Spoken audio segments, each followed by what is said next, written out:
Usted le puso ese dispositivo en la garganta a su propio hijo, ¿verdad, doctor Montero?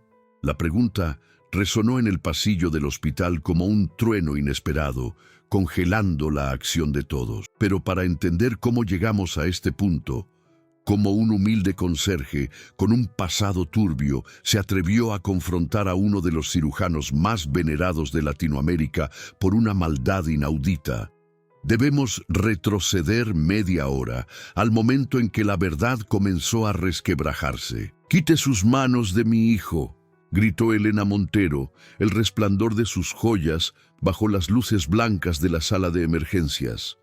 Luchaba por liberar a su pequeño Felipe de 7 años de la sujeción de Mateo Torres. Mateo no se inmutó. Sus manos toscas, marcadas por los años de trabajos forzados en prisión, se mantuvieron firmes sobre los hombros del niño. «Señora, si no actúo ahora mismo, su hijo estará muerto en menos de 2 minutos». Los labios de Felipe estaban tomando un tono azul oscuro. Su cuerpecito se agitaba en la camilla mientras 3 enfermeras, superadas por la situación, esperaban al médico, que aún estaba a 5 minutos de distancia. 5 minutos que el pequeño Felipe Montero sencillamente no tenía. Mateo estaba trapeando el suelo de ese mismo corredor cuando escuchó el alboroto. Hacía solo 6 meses que había salido de la penitenciaría estatal de la Sierra, donde purgó 8 años por un delito que insistía no haber cometido. Y ahí estaba él, uniformado como personal de limpieza en la clínica privada más prestigiosa de la capital. La clase de hospital al que acudían personas como los Montero cuando querían evitar a toda costa mezclarse con la plebe. ¡Seguridad!, la voz de Elena era un eco desesperado en el pasillo, su elegante peinado rubio deshecho por primera vez en años. «Llamen a seguridad. Este delincuente está agrediendo a mi niño». Pero Mateo ya había detectado lo que las enfermeras, presas del pánico, no veían. La forma precisa en que Felipe se hacía el cuello, el matiz exacto de morado que invadía su rostro. El silencioso ruego en sus ojos que Mateo reconoció de otra existencia, de un tiempo anterior, cuando su identidad era completamente diferente. «Su hijo no nació mudo, señora Montero», afirmó Mateo con una voz extrañamente serena mientras se colocaba a espaldas del niño.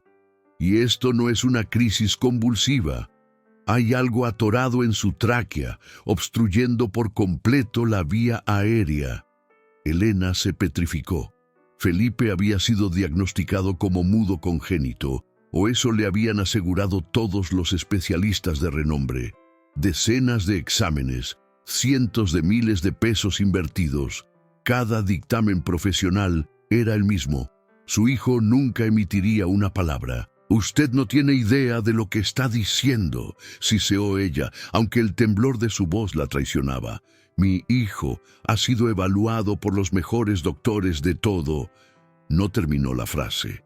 Mateo había iniciado el procedimiento. Su mano se disparó hacia adelante con una destreza casi quirúrgica, los dedos desapareciendo en la boca de Felipe mientras un coro de jadeos llenaba la habitación. Elena se lanzó hacia adelante, pero una de las enfermeras la detuvo.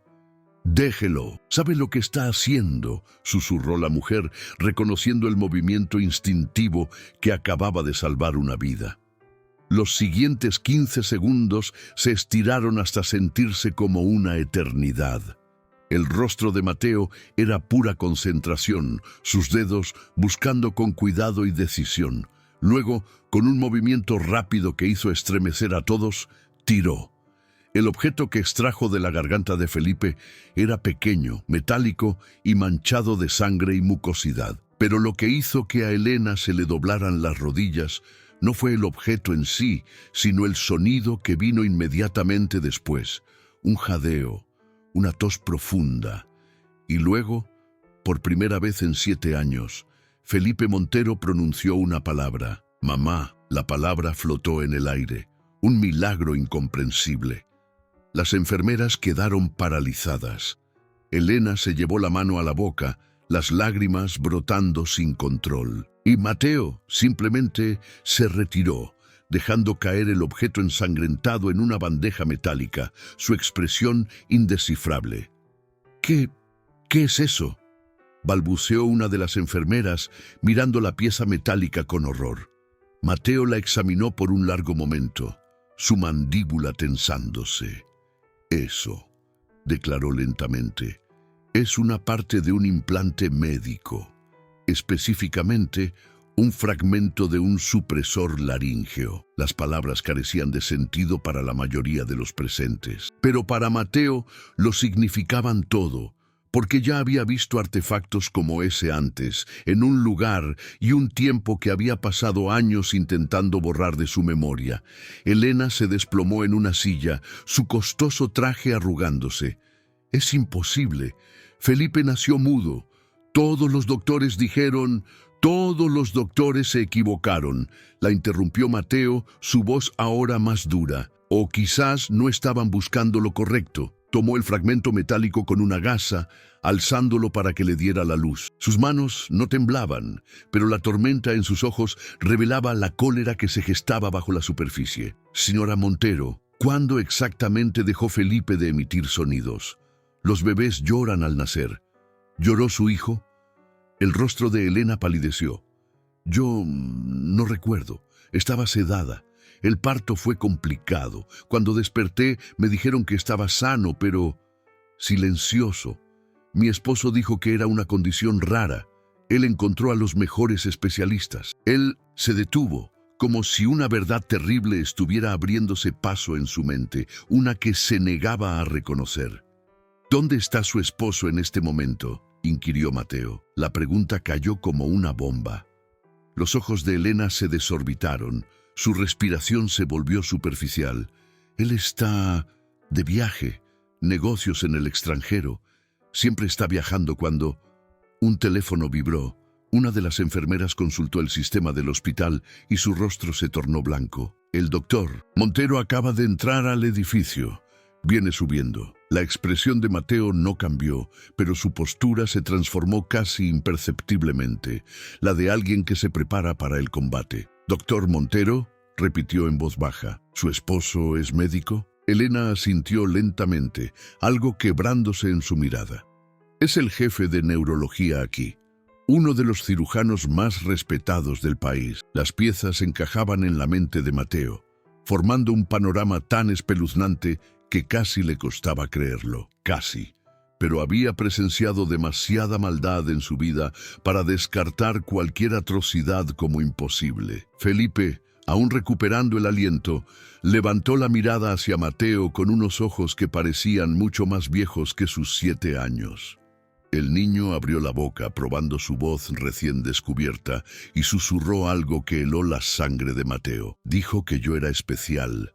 Dijo que era para la ciencia». Las puertas del ascensor al final del pasillo se abrieron con un suave ding. Si esta historia ha captado su atención, recuerde suscribirse al canal, porque lo que sucederá cuando el doctor Montero cruce esas puertas cambiará todo lo que usted creía saber sobre esta familia. Mateo se giró hacia el sonido, sus músculos tensos. Tras 8 años sobreviviendo en prisión, había desarrollado unos instintos que nunca le fallaban, y en ese instante, cada instinto le gritaba que el verdadero peligro estaba a punto de llegar. El doctor Eduardo Montero salió del ascensor con la arrogancia de un hombre que era dueño de cada espacio que pisaba. Alto, impecablemente vestido con un traje a medida que costaba más de lo que Mateo ganaría en 6 meses, tenía el tipo de rostro que aparecía en las portadas de revistas, distinguido, confiable, la viva imagen de la excelencia médica.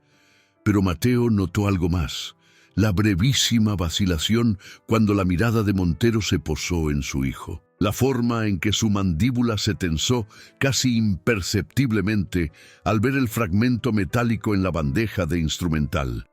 Y lo más revelador de todo, la total ausencia de sorpresa en su rostro al escuchar la voz de su hijo. «Elena, ¿qué está sucediendo aquí?».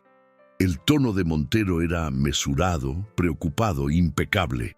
Se dirigió hacia su esposa, pero sus ojos no dejaban de mirar a Mateo. Recibí una alerta de que Felipe estaba en urgencias. Eduardo, él habló. La voz de Elena se quebró. Las lágrimas brotaban libremente. Nuestro hijo habló. Después de 7 años, este hombre sacó algo de su garganta y... Déjame ver a mi hijo. Montero la interrumpió con suavidad, avanzando hacia Felipe. Pero Mateo se interpuso en su camino. Yo no haría eso si fuera usted, doctor. La temperatura en la sala descendió varios grados. La expresión de Montero mutó, solo por un instante, a algo frío y calculador, antes de que la máscara de preocupación regresara a su sitio. Disculpe. ¿Y usted quién es? Los ojos de Montero recorrieron el uniforme de conserje de Mateo con un desdén apenas disimulado. Seguridad. ¿Por qué permite que personal de mantenimiento interfiera en una emergencia médica?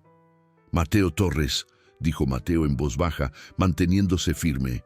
Y no estoy interfiriendo. Soy la razón por la que su hijo todavía respira. El nombre quedó suspendido en el aire. El rostro de Montero se volvió cuidadosamente inexpresivo, pero Mateo lo vio.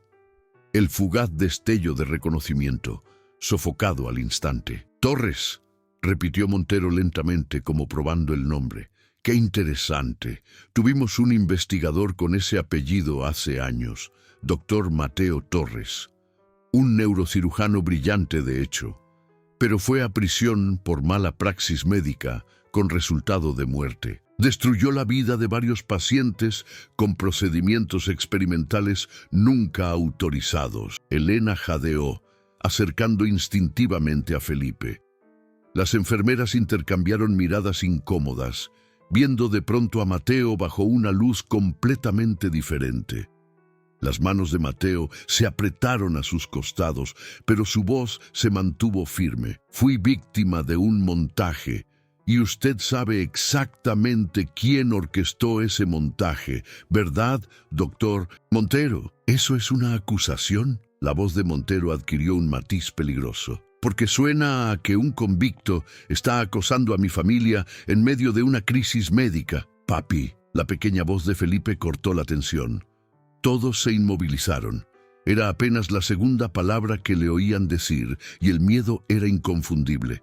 La sonrisa de Montero no le llegaba a los ojos. Está bien, hijo. Papá ya está aquí. Todo saldrá bien. Pero Felipe se aferró a su madre, su voz recién liberada temblando. Me duele cuando me revisa la garganta. Siempre me duele. Las palabras eran lo suficientemente inocentes, pero Mateo vio el cambio en el rostro de Elena. Vio cómo las piezas empezaban a encajar en su mente. Todos esos chequeos de rutina que Montero insistía en realizar personalmente. La forma en que siempre la enviaba fuera del cuarto. Cómo Felipe quedaba callado y retraído durante días después. Señora Montero, preguntó Mateo con cautela, ¿cuándo fue la última vez que su esposo examinó la garganta de Felipe? Hace 3 días. Su voz era apenas un susurro. Dijo que era vital monitorear la condición de Felipe con regularidad. Siempre decía... Dejó la frase inconclusa, llevándose la mano a la boca mientras el horror de la verdad se posaba sobre ella. La compostura de Montero se agrietó ligeramente. Elena, no escuches a este hombre. Está desequilibrado. Pasó 8 años en prisión. Probablemente está buscando extorsionarnos o... El dispositivo en esa bandeja, interrumpió Mateo, señalando el fragmento metálico. Es un supresor laríngeo hecho a medida. Lo sé porque ayudé a diseñar el prototipo hace 9 años, antes de que usted robara mi investigación y la usara para acusarme de mala praxis. La acusación quedó suspendida como humo. Una de las enfermeras tomó discretamente un teléfono, aunque Mateo no pudo discernir si llamaba a seguridad o a otra autoridad. Montero soltó una carcajada fría y despectiva. Esto es ridículo. Mi hijo nació con una condición congénita. Todo el mundo lo sabe. Hay historiales clínicos, informes de especialistas. Todos firmados por médicos que usted seleccionó, replicó Mateo. Todos de este hospital, donde usted es jefe de neurología, donde tiene acceso a cada registro, cada resonancia, cada resultado de prueba. Estas son graves acusaciones de un hombre con antecedentes penales, dijo Montero, endureciendo la voz. Se dirigió a las enfermeras. Llamen a seguridad, ahora, y alguien tome ese dispositivo antes de que se contamine más. Pero Mateo fue más rápido. Agarró la bandeja y la mantuvo fuera de su alcance. Esto es evidencia, y se queda exactamente donde está hasta que llegue la policía. ¿Evidencia de qué? La máscara de Montero se deslizaba, dejando ver una ira feroz. Está loco. Llamaré a mis abogados. Usted volverá a la cárcel antes del anochecer por agresión, acoso y... ¿Por qué hiciste esto? La voz de Elena cortó la escalada de la confrontación. Miraba a su esposo con una expresión que mezclaba la incredulidad con una comprensión que recién amanecía. Eduardo, ¿por qué harías a nuestro hijo? Él es nuestro hijo. El rostro de Montero se suavizó al girarse hacia su esposa. Elena, cariño, estás en shock. Este hombre te está manipulando. Piensa en lo que dices. ¿Por qué yo, de todas las personas, haría la subvención de investigación? Mateo habló en voz baja, pero cada palabra resonó como un golpe. La beca federal de $50 millones para desarrollar dispositivos de comunicación para niños mudos. Usted necesitaba sujetos de prueba, necesitaba datos a largo plazo y necesitaba a alguien que no pudiera delatar lo que les estaba haciendo. El silencio se hizo absoluto. El rostro de Elena estaba blanco como el papel. Esa subvención lanzó su carrera, continuó Mateo con voz ahora implacable. Lo puso en la portada de las revistas, lo convirtió en un héroe, el cirujano que ayudaba a comunicarse a los niños sin voz. Excepto que los niños a los que supuestamente estaba ayudando, incluido su propio hijo, no eran realmente mudos, ¿verdad? La expresión de Montero se contorsionó en algo horrible. No puede probar nada de esto. Es un delincuente convicto con sed de venganza. Nadie le creerá. Quizás no. Mateo sacó su teléfono con la mano libre. Pero quizás le crean a esto. Giró la pantalla. Se veía un video granulado, pero lo suficientemente claro. Mostraba a un Montero mucho más joven en un laboratorio, haciendo una demostración de un artefacto a unos inversores, y al fondo, llorando suavemente en una cuna médica, se veía a un bebé con un rostro familiar. Instalé cámaras de seguridad ocultas en nuestro antiguo laboratorio hace 9 años, dijo Mateo. Usted nunca las encontró. Este metraje lo muestra a usted probando el prototipo del supresor en un bebé de 3 meses, su hijo, días después de su nacimiento. El grito de Elena rasgó el aire. Se desplomó, pero una enfermera la sostuvo. Felipe comenzó a llorar. Lágrimas y sonidos reales, su voz áspera e inexperta, pero inconfundiblemente genuina. Montero se abalanzó hacia el teléfono, pero Mateo estaba listo. Los años en prisión le habían enseñado a anticipar la violencia. Esquivó el ataque con suavidad y 2 guardias de seguridad que acababan de llegar sujetaron los brazos de Montero. ¡Suéltenme!, gritó Montero, su imagen cuidadosamente construida estallando en pedazos. ¿Saben quién soy? Podría acabar con todas sus carreras con una sola llamada. De hecho, dijo una voz nueva desde la entrada, la única carrera que termina hoy es la suya. Todos se giraron. Una mujer con un elegante traje de negocios estaba allí, mostrando credenciales de la PDI, Policía de Investigaciones, para que todos las vieran. Detrás de ella, 3 agentes más entraron a la sala. Doctor Eduardo Montero, dijo con calma la agente Carmen Ríos, queda usted arrestado por fraude médico, abuso infantil y conspiración para cometer perjurio. Hemos estado investigando su fundación de investigación durante 6 meses. El señor Torres nos contactó hace 3 semanas con evidencia. Esta grabación, combinada con nuestros hallazgos, es suficiente para su arresto inmediato. Mateo había planeado este momento durante meses, desde que salió de prisión y comenzó a indagar sobre la verdad de lo que le había sucedido. Pero ver el rostro de Montero derrumbarse, ver cómo la máscara de arrogancia se hacía añicos, no le produjo satisfacción, solo un profundo y agotador alivio. Montero gritaba, amenazando con demandas, clamando persecución, invocando su reputación. Pero su voz se apagó mientras los agentes se lo llevaban esposado. Elena estaba sentada en el suelo, abrazando a Felipe, ambos llorando. La voz del niño era áspera, inexperta, pero ya estaba formando palabras, preguntándole a su madre por qué ya no le dolía la garganta, por qué papá estaba enojado, por qué el señor amable del trapeador lo había ayudado. La agente Ríos se acercó a Mateo.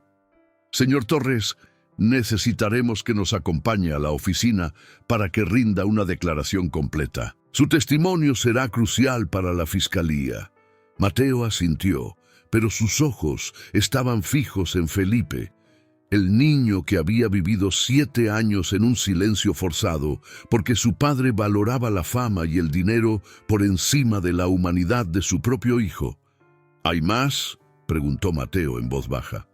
«¿Más niños a los que les hizo esto?». La expresión de la agente se ensombreció. «Estamos investigando otros 17 casos conectados a su fundación. Niños diagnosticados como mudos que estaban recibiendo tratamientos experimentales del equipo del doctor Montero. 17. El número golpeó a Mateo como un impacto físico. Una de las enfermeras se acercó a Mateo con cautela. «Doctor Torres, ¿es usted de verdad? Oí historias sobre usted cuando empecé a trabajar aquí. Decían que era brillante, pero imprudente, que había lastimado a la gente». Mateo le dedicó una sonrisa cansada. «Dijeron muchas cosas sobre mí. La mayoría, mentiras plantadas por un hombre que necesitaba a alguien que cargara con la culpa de sus experimentos ilegales. Perdí mi licencia médica, mi carrera, 8 años de mi vida. Pero al menos ahora, quizás pueda ayudar a reparar parte del daño que él causó». De repente, Elena se puso de pie, aún aferrando a Felipe. Caminó hacia Mateo con el rostro surcado de lágrimas y maquillaje. Por un instante, él pensó que ella podría abofetearlo, por destrozar su mundo, por exponer la verdad que de alguna manera ella había logrado no ver. En cambio, tomó su mano con ambas suyas. «Gracias», susurró con la voz rota. «Gracias por devolverle la voz a mi hijo». Mateo no supo qué responder. ¿Cómo se responde a la gratitud de una madre cuyo esposo había torturado a su hijo en nombre de la ciencia? Una mujer que ahora tendría que vivir con el conocimiento de que había estado casada con un monstruo. Mientras los agentes terminaban de asegurar la escena y tomar declaraciones preliminares, Mateo se encontró solo por un momento en el pasillo, todavía con su uniforme de conserje, todavía sosteniendo el trapeador que había soltado.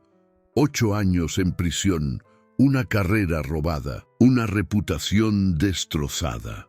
Todo porque había descubierto lo que Montero estaba haciendo y había amenazado con exponerlo. Pero de alguna manera, de forma increíble, había logrado detenerlo. Había salvado al menos a un niño.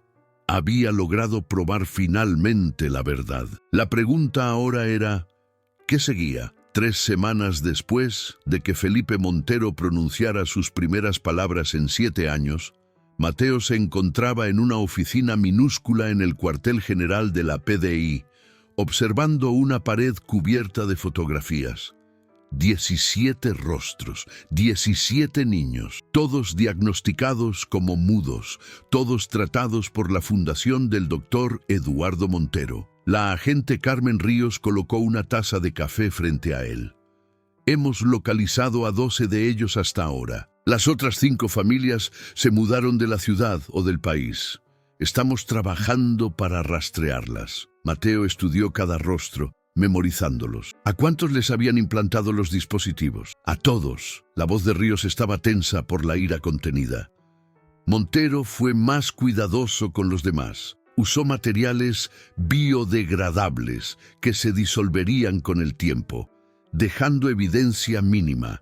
El dispositivo de Felipe falló porque Montero usó un prototipo más nuevo. Se suponía que sería permanente. La palabra flotó en el aire como una sentencia de muerte. Permanente. Un niño condenado al silencio de por vida para que su padre pudiera recaudar fondos de investigación y elogios. ¿Los padres no sabían nada?, preguntó Mateo, aunque ya conocía la respuesta. La mayoría eran como Elena Montero, desesperados, vulnerables, confiando en un especialista de renombre que les prometía esperanza. Montero apuntó específicamente a familias adineradas que podían costear su exclusivo programa de tratamiento. Les hizo creer que sus hijos tenían condiciones congénitas raras que solo él podía manejar. El teléfono de Mateo vibró. Otro mensaje de un abogado. La tercera firma esa semana que se ofrecía a representarlo en una demanda contra el Estado por encarcelamiento injusto. Ahora, todos querían una parte de la historia. Exdoctor Convito revela conspiración médica, dominaba los titulares en todo el país. Lo ignoró. El dinero no le devolvería 8 años. No borraría lo que había soportado en la penitenciaría estatal de la Sierra. «Hay algo más», dijo Ríos, deslizando una carpeta sobre el escritorio. «Encontramos los archivos personales de Montero. Llevaba registros detallados de todo, observaciones, datos de desarrollo, incluso grabaciones de video del progreso de los niños. Documentó sus propios crímenes como si fueran investigaciones médicas legítimas». Mateo abrió la carpeta e inmediatamente deseó no haberlo hecho. Página tras página de notas clínicas que describían las reacciones de los niños a que les robaran la voz. Montero los había observado como ratas de laboratorio, anotando su frustración, su adaptación, su resignación. Una entrada le revolvió el estómago a Mateo. Sujeto 7, Felipe, muestra una notable resiliencia. Después del periodo inicial de angustia, se ha adaptado bien a la comunicación no verbal. La madre sigue convencida del diagnóstico congénito, excelente candidato para estudio a largo plazo. Llamó a su propio hijo Sujeto 7, susurró Mateo. Ríos asintió con gravedad. El hombre es un sociópata. La evaluación psiquiátrica llegó ayer. Cero remordimiento. Todavía insiste en que estaba realizando una investigación legítima que habría beneficiado a la humanidad. Mateo cerró la carpeta con cuidado, sus manos temblando de rabia contenida. ¿Cuándo es el juicio? 6 meses, probablemente. Su equipo legal ya está intentando retrasarlo, alegando que necesitan tiempo para preparar una defensa. Mientras tanto, está en libertad bajo fianza $5 millones que su familia pagó de inmediato. ¿Está libre? Mateo se levantó de golpe, casi derribando su café. ¿Lo dejaron salir? Órdenes del juez. Montero no tiene antecedentes penales. Tiene fuertes lazos con la comunidad y sus abogados argumentaron que no hay riesgo de fuga. La expresión de Ríos reflejaba su opinión sobre esa decisión. Está bajo arresto domiciliario con un rastreador en el tobillo. Pero sí, está en su casa. Mateo comenzó a caminar por la pequeña oficina. 8 años en una celda de concreto por un crimen que no cometió, mientras Montero, que había torturado niños, incluido a su propio hijo, esperaba el juicio en su mansión. «Las familias quieren conocerlo», dijo Ríos, observándolo con atención. Las otras familias han estado preguntando si estaría dispuesto a ayudar a evaluar a sus hijos, ver si hay algún daño duradero, tal vez incluso testificar sobre la investigación original. Mateo se detuvo. «Ya no soy médico. El colegio de médicos me revocó la licencia cuando fui condenado. Estamos trabajando en eso. Dado que su condena se basó completamente en evidencia falsificada proporcionada por Montero, hay un caso sólido para la reincorporación. Llevará tiempo, pero...» «Tiempo», Mateo rió con amargura. «De eso me sobra ahora». Su teléfono vibró de nuevo. Esta vez era un número que reconoció. Elena Montero. Le había dado su contacto antes de salir del hospital, aunque no estaba seguro de por qué. Quizás porque ella era tan víctima como cualquier otra. Quizás porque Felipe necesitaría a alguien que entendiera lo que le habían hecho. Contestó: «Señora Montero, Mateo». Su voz era más firme que 3 semanas atrás, pero aún frágil. «Necesito su ayuda. Felipe tiene pesadillas horribles. Se despierta gritando, agarrándose la garganta, diciendo que no puede respirar. La terapeuta que contraté no entiende por lo que pasó. Sigue hablando de trauma, pero realmente no lo comprende». Mateo cerró los ojos. Por supuesto que Felipe tenía pesadillas. El niño había pasado 7 años siendo manipulado por su propio padre, diciéndole que su silencio era natural, normal, inevitable. Y ahora sabía la verdad, que su voz había sido robada deliberadamente por la persona que se suponía que debía protegerlo más. ¿Y su padre?, preguntó Mateo con cautela. ¿Ha intentado contactar a Felipe? Una larga pausa. Los abogados de Eduardo enviaron una carta solicitando derechos de visita. Alegan que, a pesar de todo, sigue siendo el padre de Felipe y tiene derecho legal a verlo. Mis abogados están luchando, pero... Su voz se quebró. «Mateo, no puedo permitir que ese hombre se acerque a mi hijo. No después de lo que hizo, pero no sé cómo ayudar a Felipe a sanar. No sé qué decirle». Mateo miró a Ríos, quien fingía no escuchar, pero claramente oía cada palabra. «Señora Montero, no soy terapeuta, ni siquiera soy oficialmente médico ya, pero usted lo entiende». La desesperación de Elena se filtró por el teléfono. «Usted entiende lo que Eduardo hizo porque usted estaba estudiando la misma tecnología. Usted sabe cómo funcionan estos dispositivos, lo que le hacen a una persona. Y usted pasó por un infierno porque intentó detenerlo. Felipe lo sabe. Pregunta por usted todos los días. El hombre que lo salvó». El peso de sus palabras se posó sobre Mateo como algo físico. Él no había salvado a nadie. Simplemente se había topado con el lugar correcto en el momento justo porque estaba trapeando pisos en el pasillo de un hospital. Pero Felipe no lo veía así. Ninguna de las familias lo vería así. «Lo pensaré», dijo Mateo finalmente. «Necesito aclarar algunas cosas primero». Después de colgar, se giró hacia Ríos. «Cuénteme sobre el arresto domiciliario de Montero. ¿Cuáles son las restricciones?». Ríos abrió un archivo en su computadora. «Está confinado a su residencia principal, una finca cerrada en las colinas de Prado. Se le permite salir solo para citas médicas y reuniones legales con aprobación previa.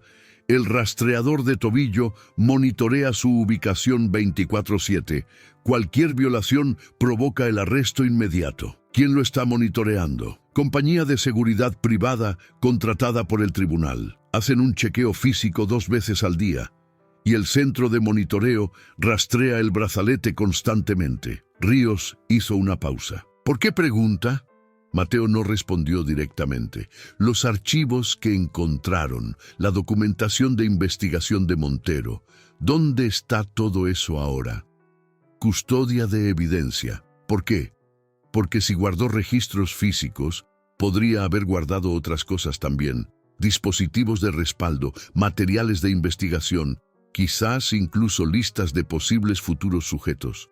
La mente de Mateo corría, conectando piezas. Es un narcisista que documentó todo. No habría destruido el trabajo de su vida solo porque fue arrestado.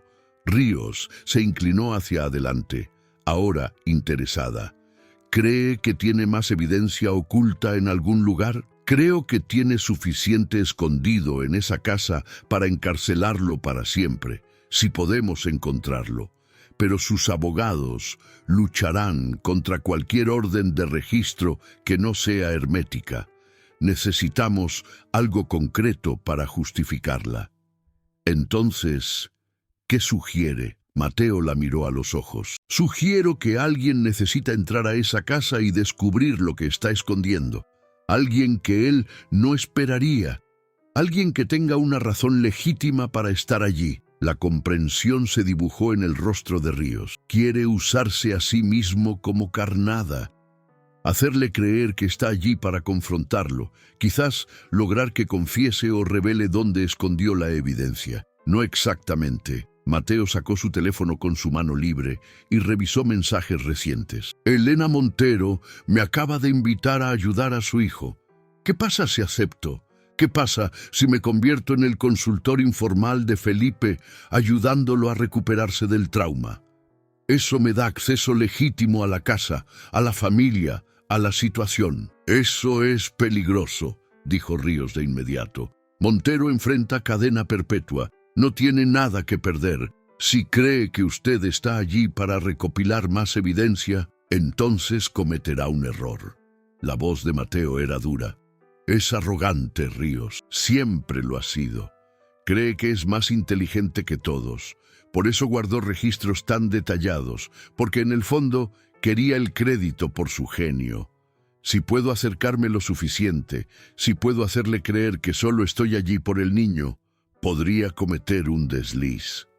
Ríos lo estudió por un largo momento. Sabe que esto podría salir mal, podría lastimarlo, podría ir tras Felipe o Elena. Hay una razón por la que no solemos usar civiles en operaciones encubiertas. No soy un civil. Soy una víctima de sus crímenes que resulta tener experiencia exactamente en el campo que él estaba explotando. Mateo se puso de pie. La decisión tomada. Y esos 17 niños merecen justicia, justicia real. No un acuerdo de culpabilidad porque no tenemos suficiente evidencia. No una sentencia leve porque sus abogados son mejores que los nuestros. Si hace esto, dijo Ríos lentamente, tendría que llevar un micrófono oculto, documentar todo, y tendría que ser extremadamente cuidadoso. Un movimiento en falso y... Pasé 8 años en prisión, sobreviviendo a personas que querían mi muerte, interrumpió Mateo. Creo que puedo manejar a un cirujano narcisista bajo arresto domiciliario. Ríos se quedó en silencio por un momento. Luego sacó un teléfono diferente, una línea segura. Necesito informar esto a mis superiores. Si vamos a hacerlo, tiene que ser oficial. Estaría trabajando con nosotros, no por su cuenta. Mientras ella hacía llamadas, Mateo caminó hacia la ventana que daba a la ciudad. En algún lugar, 17 familias intentaban reconstruir sus vidas. 17 niños aprendían a usar voces que les habían sido robadas. Y un hombre se sentaba en una mansión, probablemente ya planeando su defensa, confiado en que su riqueza y reputación lo protegerían. Mateo había pasado años soñando con la venganza contra Montero. En prisión, a altas horas de la noche, había imaginado todas las formas en que podría hacer que el hombre pagara por robarle su vida, su carrera, su libertad. Pero esto ya no se trataba de venganza. Se trataba de asegurarse de que ningún otro niño terminara como Felipe. Ningún otro doctor terminara como Mateo, ninguna otra familia terminara destrozada por la ambición de un solo hombre. Ríos colgó y se volvió hacia él. Aceptaron, pero hay condiciones. Usted sigue el protocolo al pie de la letra, no toma riesgos innecesarios, y si en algún momento pensamos que está en peligro, lo sacamos de inmediato. De acuerdo. ¿Y Mateo? La expresión de Ríos era seria. Montero ya lo destruyó una vez. No permita que lo haga de nuevo. Mateo asintió, pero ya estaba pensando en el futuro, en la reunión con Elena y Felipe, en el momento en que volvería a entrar en el mundo de Eduardo Montero, no como una víctima, sino como el arquitecto de la destrucción total del hombre. Hace 8 años, Montero lo había incriminado con mentiras y evidencia falsificada. Ahora, Mateo le devolvería el favor, excepto que esta vez cada pieza de evidencia sería real, cada acusación sería cierta y cada palabra sería grabada. Su teléfono vibró una vez más.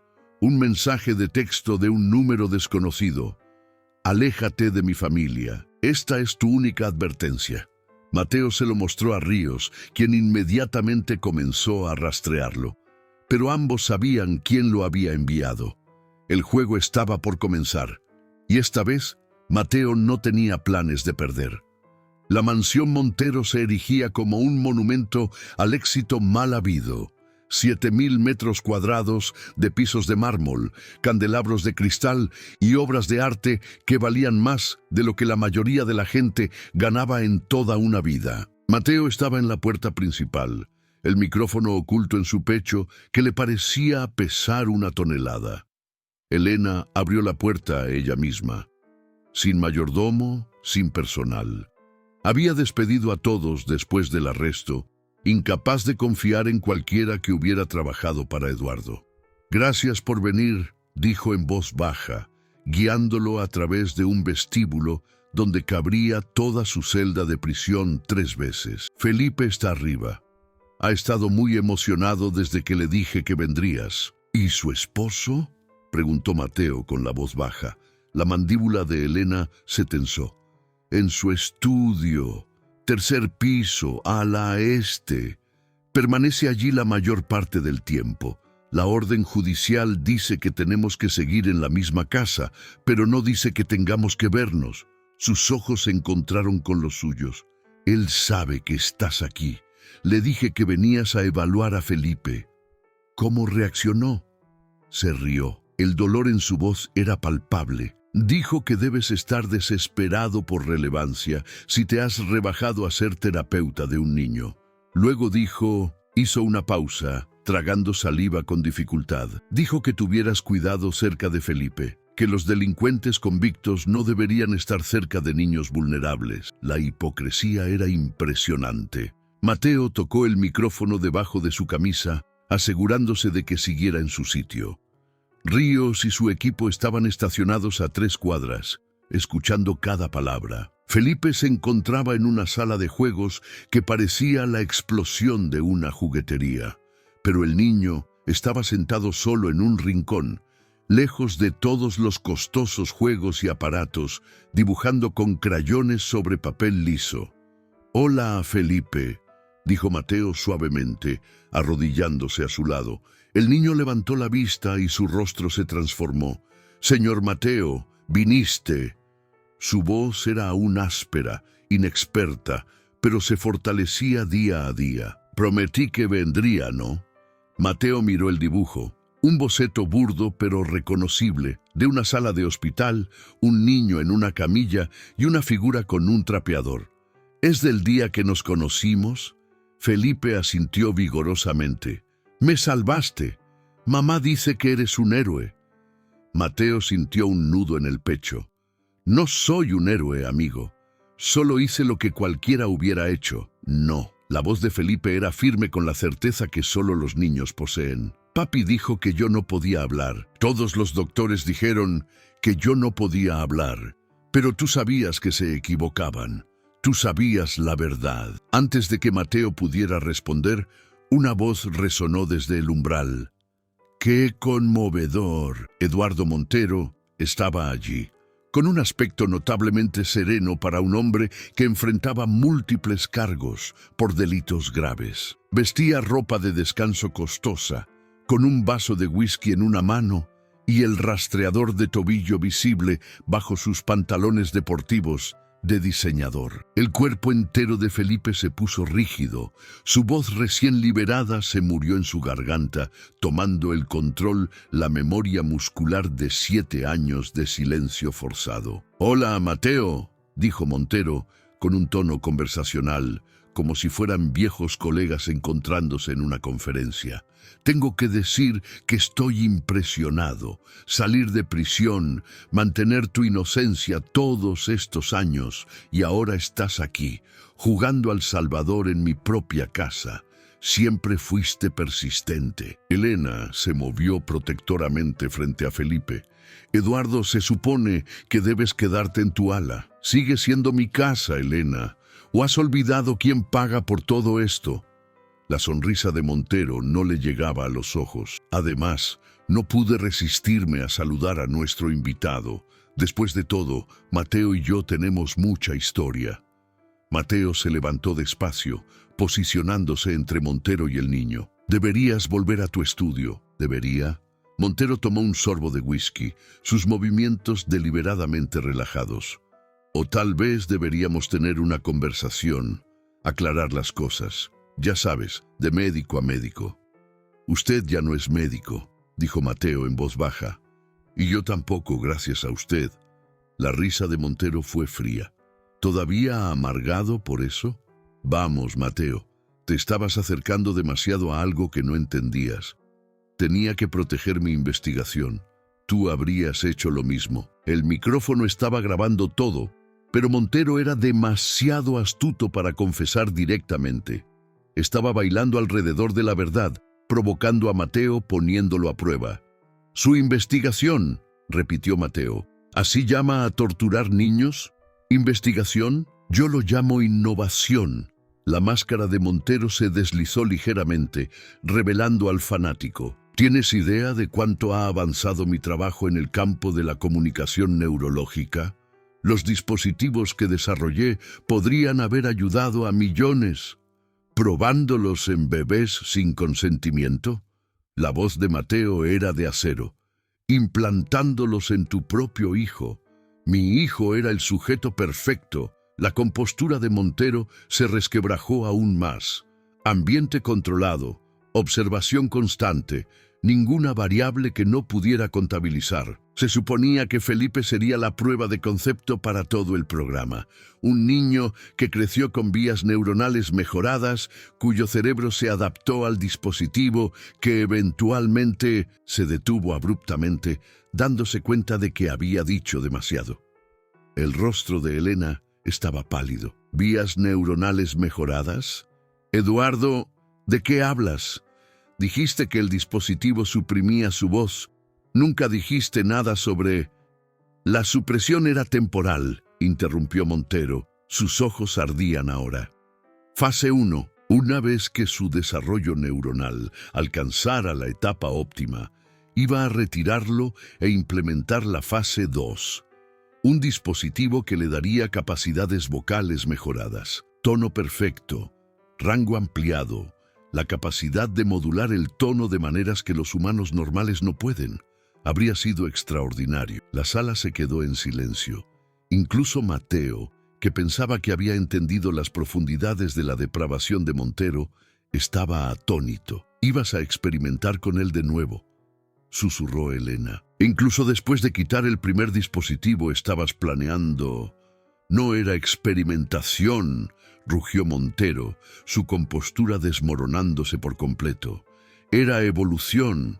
Felipe podría haber sido el primero de una nueva generación de humanos mejorados. Y tú», se volvió hacia Mateo, «tú lo habrías entendido si no hubieras sido tan estrecho de miras.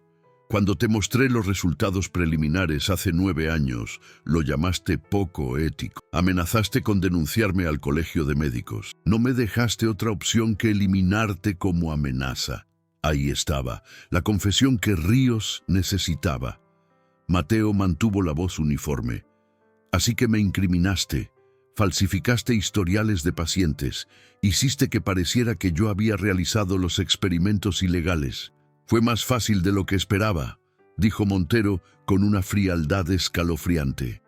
«Siempre estuviste tan concentrado en el trabajo que nunca prestaste atención a la política. Unos pocos archivos alterados, algunos testigos fabricados, testimonios de pacientes a los que había pagado.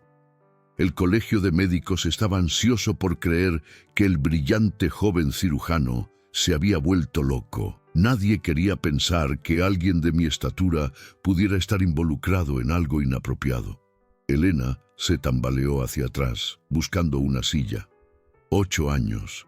Dejaste que un hombre inocente se pudriera en prisión durante 8 años. Él lo habría arruinado todo.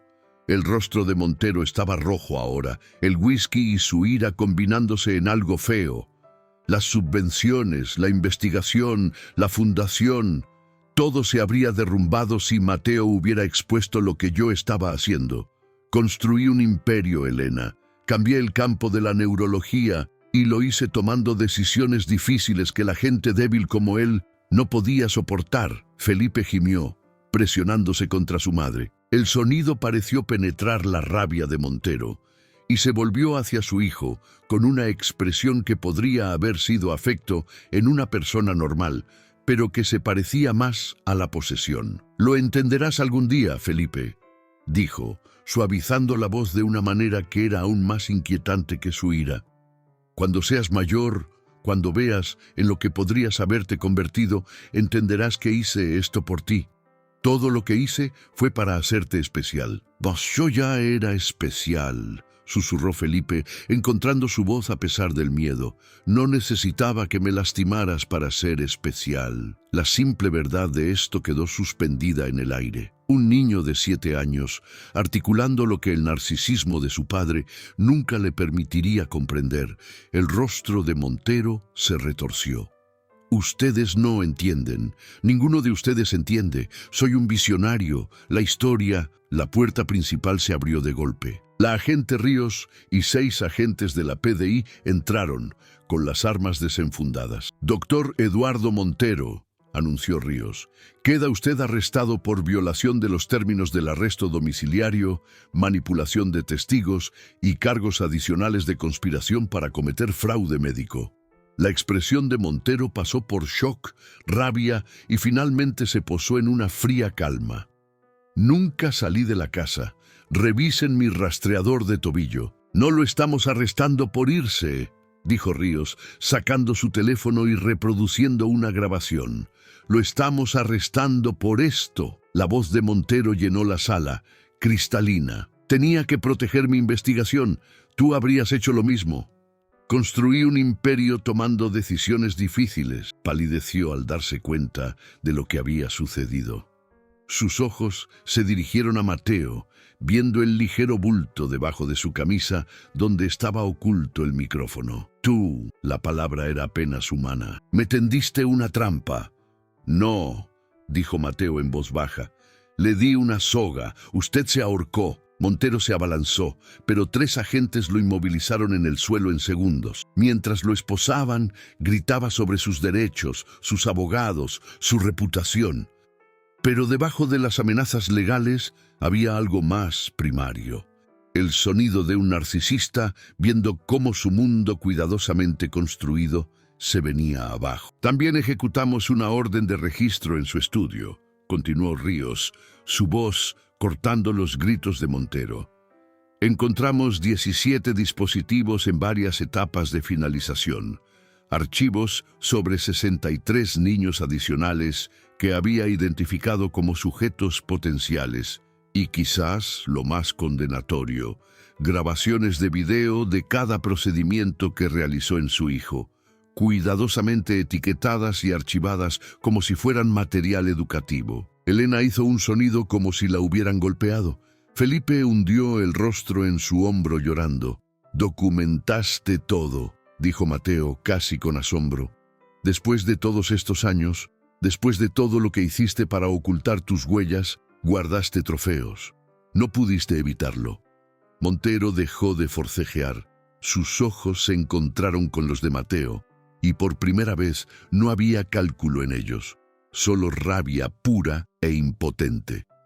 «Yo habría cambiado el mundo», siseó. «Habría sido recordado como un pionero. Y tú no eres nada, un médico fracasado que hace de conserje. Me destruiste por celos». «No», dijo Mateo, su voz con el peso de 8 años de encarcelamiento injusto, 8 años de planificación, 8 años de espera por este momento. «Lo destruí porque lastimó a niños, porque robó mi vida para encubrir sus crímenes, porque alguien tenía que detenerlo». Mientras los agentes arrastraban a Montero hacia la puerta, se giró para mirar por última vez a su hijo. «Felipe, diles que papá estaba tratando de ayudarte. Diles que entiendes». Pero Felipe simplemente abrazó a su madre con más fuerza y desvió la mirada. El silencio de ese rechazo fue más devastador de lo que cualquier palabra podría haber sido.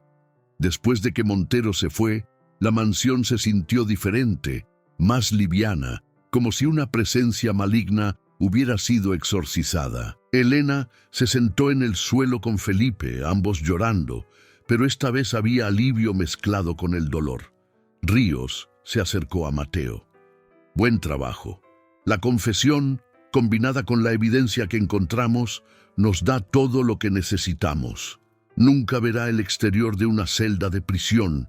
Mateo asintió, sintiéndose agotado hasta los huesos. Los otros niños, los que planeaba atacar, estamos contactando a todas las familias ahora. Serán advertidas, protegidas. Gracias a usted, 63 niños crecerán con sus voces intactas. Ríos hizo una pausa. Sabe, el Colegio de Médicos ya se comunicó. Quieren acelerar la restitución de su licencia. Después de esto, después de todo lo que ha hecho, no sé si la quiero de vuelta, admitió Mateo. 8 años es mucho tiempo. No estoy seguro de ser el mismo médico que era. Quizás no, asintió Ríos. Quizás es mejor. Elena se acercó, todavía sosteniendo la mano de Felipe. El niño miró a Mateo con ojos que mostraban tanto trauma como esperanza. La mirada de alguien que ha sobrevivido a algo terrible y está aprendiendo a creer en la seguridad de nuevo. ¿Qué pasa ahora?, preguntó Elena. Mateo pensó en la pregunta. En 8 años, en una celda. En una carrera destruida y lentamente reconstruida. En 17 niños encontrando sus voces y 63 que nunca perderían la suya. Ahora, dijo lentamente, nos aseguramos de que cada niño afectado por esto reciba la ayuda que necesita. Evaluaciones médicas, terapia, lo que sea necesario. Y nos aseguramos de que la investigación de Eduardo Montero sea destruida tan completamente que nadie pueda usarla para lastimar a nadie nunca más. ¿Y usted? La voz de Elena era suave. ¿Qué hará? Mateo miró a Felipe, luego a los dibujos esparcidos por el suelo. El intento de un niño de procesar el trauma a través del arte. Pensó en los otros 16 niños que luchaban por adaptarse a las voces que les habían dicho que nunca tendrían. Creo, dijo finalmente, que haré lo que debí haber hecho hace 9 años. Ayudar a las personas que más lo necesitan. No por fama o subvenciones o reconocimiento, solo porque es lo correcto. Felipe tiró de la mano de su madre, luego le susurró algo al oído. Elena sonrió a través de sus lágrimas y asintió. «Señor Mateo», dijo Felipe, su voz creciendo en fuerza con cada palabra, «¿volverá a visitarnos? Mamá dice que podríamos necesitar ayuda por mucho tiempo y yo confío en usted». Esas 3 palabras, «yo confío en usted», tenían más peso que cualquier título médico o galardón profesional. «Sí, amigo», dijo Mateo, arrodillándose hasta el nivel de Felipe. «Volveré tantas veces como lo necesites». Al salir de la mansión ese día, Mateo sintió algo que no había experimentado en 8 años. No satisfacción, ni victoria, ni siquiera justicia, aunque todo eso estaba presente. Sintió propósito. Eduardo Montero había intentado destruirlo, y en muchos sentidos lo había logrado, pero en el proceso había creado inadvertidamente a la única persona que podía detenerlo, la única persona que entendía la tecnología, los crímenes y el costo del silencio lo suficientemente bien como para desmantelarlo todo. A veces, la justicia no se trata de venganza. A veces se trata simplemente de asegurar que el culpable no pueda lastimar a nadie más, nunca jamás. Y a veces, la mejor manera de reconstruir tu vida es ayudar a otros a recuperar la suya. 18 meses después, Mateo se encontraba frente a un edificio modesto en el centro de la ciudad, mirando el cartel que decía Centro Vocal Phoenix, recuperación neurológica y apoyo. No era lujoso. No había pisos de mármol ni candelabros de cristal como en la mansión Montero. Solo un almacén renovado con pintura brillante, muebles cómodos y equipo diseñado específicamente para ayudar a los niños a recuperarse de traumas neurológicos. El nombre había sido idea de Felipe, porque todos recuperamos nuestras voces, había explicado el niño, como un fénix que renace de las cenizas. Adentro, la sala de espera estaba llena. 12 de los 17 niños afectados por los experimentos de Montero estaban allí con sus familias para la inauguración oficial del centro. Los otros 5 se habían recuperado lo suficiente como para volver a una vida normal, aunque Mateo se mantenía en contacto con todos ellos. Doctor Torres, una joven se acercó, una de las fisioterapeutas que había contratado. Los periodistas ya llegaron. «Está listo para la conferencia de prensa». Mateo se ajustó la corbata, aún incómodo con la atención. El último año y medio había sido un torbellino. Su licencia médica había sido restituida con una disculpa formal del Colegio de Médicos Estatal. La demanda por encarcelamiento injusto se había resuelto por una cantidad que hizo salivar a los abogados.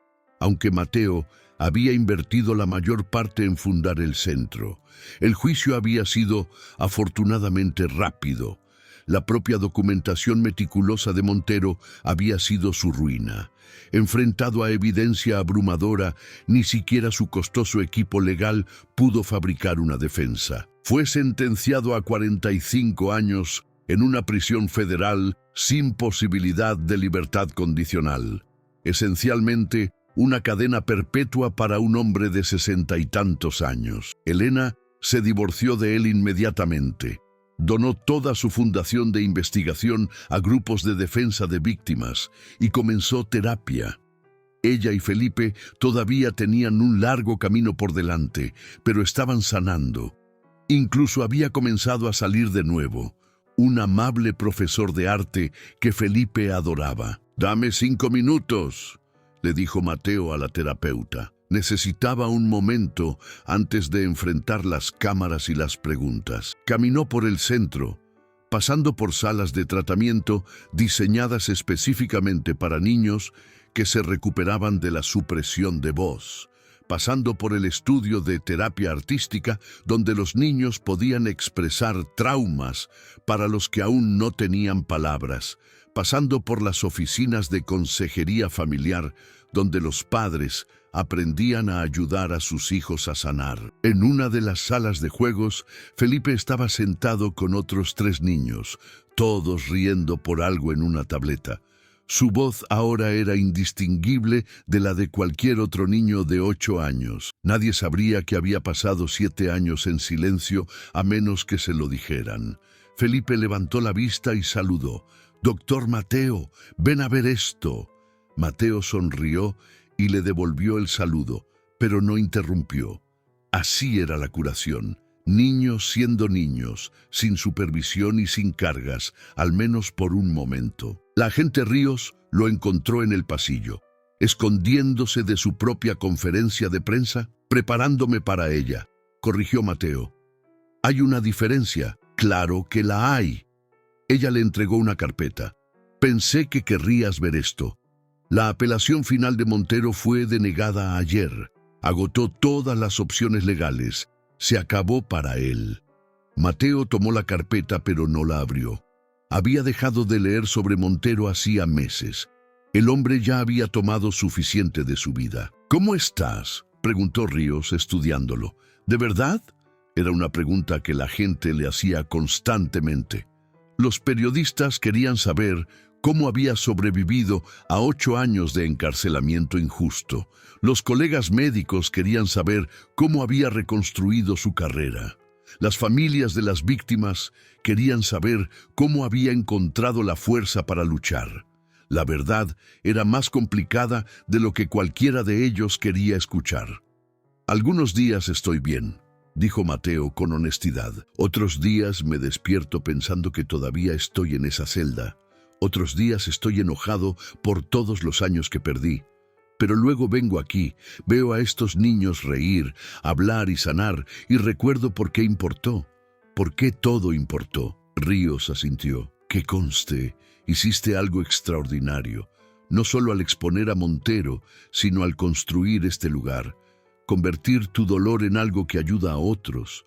Eso requiere una fuerza real, o terquedad», dijo Mateo con una leve sonrisa. «Mi compañero de celda en la sierra solía decir que yo era demasiado terco para rendirme. Tal vez tenía razón. Tal vez sí. Ríos miró su reloj. La prensa se está impacientando.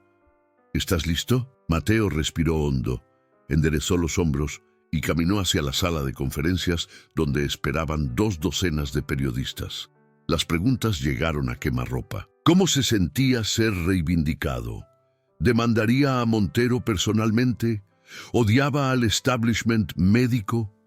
¿Cómo lidiaba con el trauma? Mateo respondió a cada una con cuidado, manteniéndose enfocado en el mensaje que quería transmitir. Que la justicia, cuando finalmente llega, no se trata de venganza, sino de prevención, de asegurar que nadie más sufra la misma injusticia. «Doctor Torres», gritó un periodista desde el fondo. Eduardo Montero concedió una entrevista desde prisión la semana pasada. Dijo que usted arruinó su vida por celos, que usted nunca fue tan talentoso como él y no pudo soportar ver su éxito. ¿Cuál es su respuesta? La sala se quedó en silencio. Todos sabían sobre los continuos intentos de Montero de presentarse como la víctima, pero escucharlo directamente seguía siendo discordante. Mateo se mantuvo en silencio por un momento, eligiendo sus palabras con cautela. Eduardo Montero no perdió su vida por mí. La perdió porque eligió torturar a niños, incluido a su propio hijo, en busca de fama y financiamiento.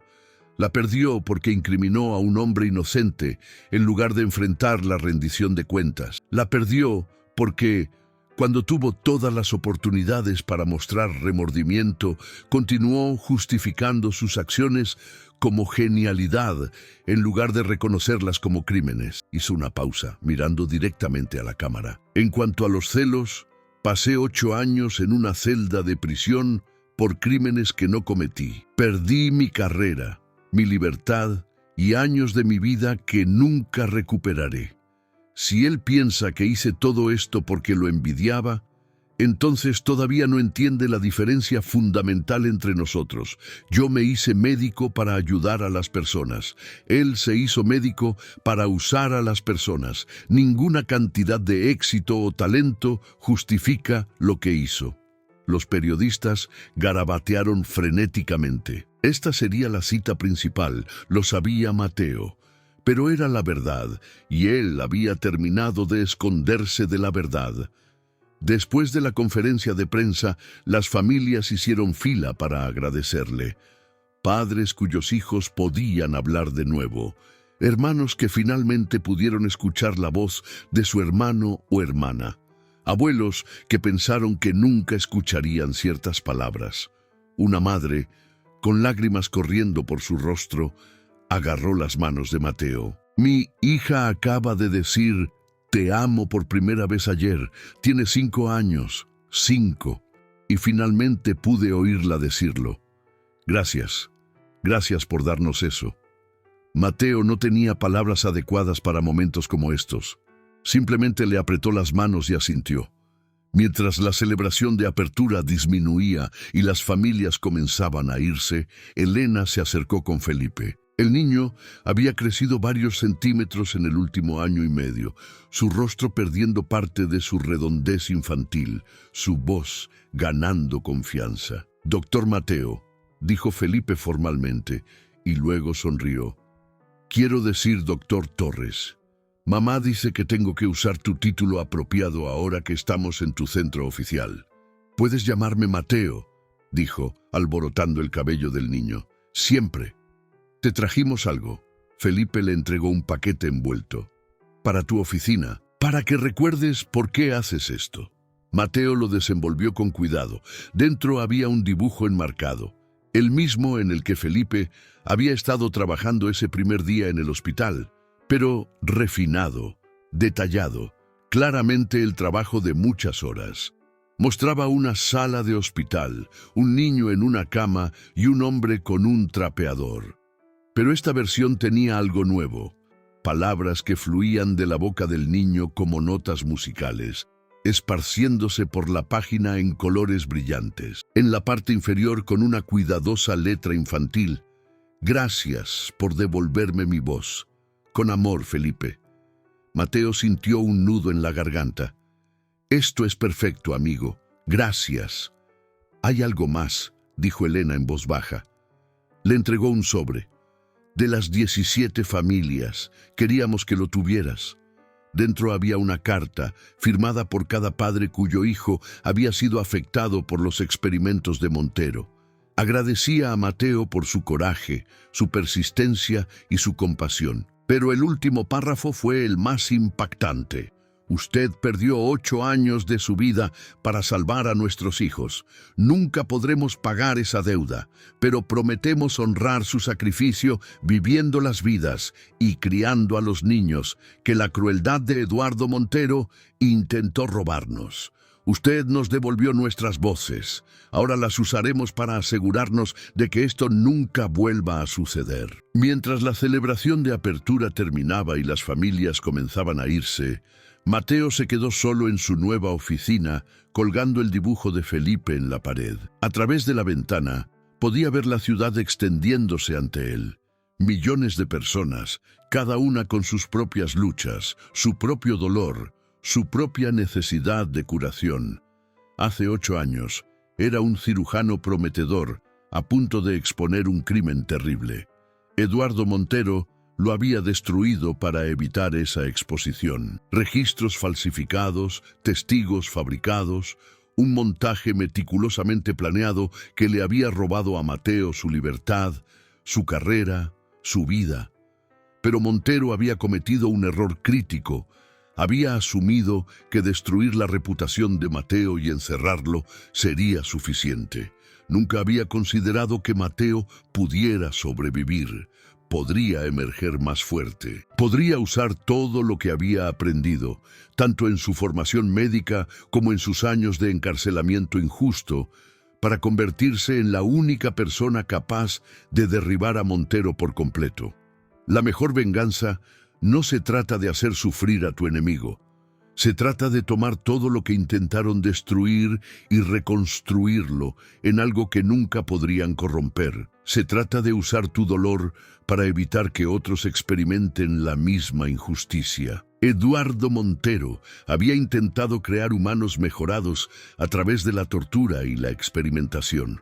Al final, lo único que había creado era su propia caída. Mateo Torres había perdido 8 años de su vida, pero había ganado algo más valioso: el conocimiento de que incluso en las circunstancias más oscuras, incluso cuando el sistema falla, incluso cuando las personas poderosas conspiran para destruirte, la verdad tiene una manera de emerger. La justicia tiene una manera de prevalecer. No siempre rápido, no siempre fácil, pero eventualmente. Su teléfono vibró con un mensaje de Ríos. Por cierto, 3 médicos más se han presentado con evidencia de programas de investigación similares en otras ciudades. Su caso abrió las compuertas. La PDI está investigando ahora. Lo que comenzó no ha terminado, solo está empezando. Mateo leyó el mensaje 2 veces, sintiendo el peso de ello. Más niños salvados, más criminales expuestos, más voces liberadas. Pensó en Montero sentado en una celda de prisión en ese momento, el mismo tipo de celda que Mateo había ocupado durante 8 años. Había justicia poética en eso, pero Mateo había aprendido que la justicia real no se trataba de venganza o karma o incluso castigo. La justicia real se trataba de asegurarse de que cuando finalmente eres libre, usas esa libertad para liberar a otros. Si has seguido esta historia, no olvides suscribirse al canal para más historias reales sobre justicia, resiliencia y el poder de nunca rendirse, incluso cuando el mundo entero le dice que está derrotado. Mateo apagó las luces de su oficina. El dibujo de Felipe iluminado por las luces de la ciudad que entraban por la ventana. Mañana, el Centro Vocal Phoenix vería a sus primeros pacientes. Mañana, el trabajo real comenzaría. Pero esta noche, de pie en el centro que había construido a partir de las cenizas de su vida destruida, Mateo se permitió un momento de paz. Había sido destrozado, había sido incriminado, había sido encarcelado por crímenes que no cometió, pero había sobrevivido, había luchado y al final había transformado su dolor en propósito. Eduardo Montero había intentado silenciar a Mateo Torres. En cambio, había creado a la única persona que daría voz a todas las víctimas de Montero. A veces, el mayor poder no está en nunca caer. Está en levantarse y usar tus cicatrices para ayudar a otros a sanar. Y esa, pensó Mateo mientras cerraba la puerta con llave, era la verdadera victoria.